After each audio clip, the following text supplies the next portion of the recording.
Hello दोस्तों, कुछ दिन पहले एक मैगजीन से मैं एक छोटी सी स्टोरी पढ़ा। मुझे तो काफी मोटिवेटिंग लगी, आपके साथ शेयर कर रहा हूं। एक व्यक्ति था जिसके पास एक गधा था और वो गधा बहुत काम करता था उस व्यक्ति के लिए।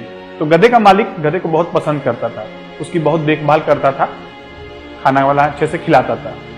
एक बार गधे का मालिक गधे को लेकर बोझ टांग कर कहीं लेकर जा रहा था किसी गांव में, और रास्ते में एक बड़ा सा गड्ढा खुदा हुआ था और गधा उसमें गिर गया। अब गधा उसमें गिर गया तो गधे के मालिक को बहुत दुख हुआ। गधे के मालिक ने बहुत प्रयास किया उसको निकालने का, रस्सी डाली, ये किया वो किया, बहुत सारे प्रयास लगाए, लेकिन किसी भी प्रयास सफल नहीं हो पाया और गधा बाहर नहीं निकल पाया। ऐसा करते करते रात हो गई। अब गधे के मालिक को लगा कि अब उसके पास कोई रास्ता नहीं बचा है, तो उसने सोचा अब एक काम करते हैं, अगर मैं इसको ऐसे ही छोड़ के जाऊंगा तो ये भूखा प्यासा गधा मर जाएगा और ये इसके लिए अच्छा नहीं है। तड़प तड़प के मरने से अच्छा है कि मैं ही इसे मार देता हूं। उसने सोचा कि मैं इस गधे को यहीं पे दफन कर देता हूं, इसी गड्ढे में। और उसने ऐसा सोचते हुए क्या किया कि आसपास से बहुत सारी मिट्टी उठाई और मिट्टी को गधे के ऊपर डालने लगा। गधे को तो इस बात का एहसास नहीं था, जैसे ही मिट्टी उसके ऊपर पड़ती गधा उस मिट्टी को झाड़ देता और वो मिट्टी जमीन पे चली जाती। अब गधा जैसे ही मिट्टी झाड़ता और वो ऐसा करते करते वो मिट्टी नीचे बढ़ती गई और गधा उसके ऊपर आ जाता।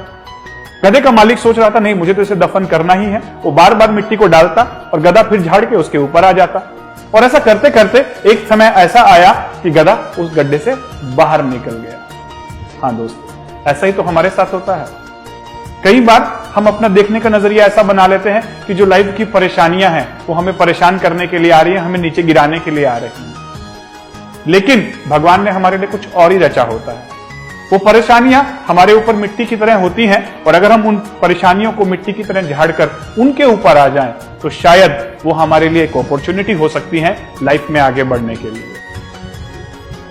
कुछ नहीं है, सिंपल देखने का नजरिया है।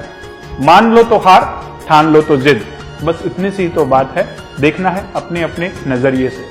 परेशानियों को आप किस नजरिए से देख रहे हैं, क्या वो आपके लिए अपॉर्चुनिटी है या थ्रेट, ये आपके ऊपर डिपेंड करता है। Thank you.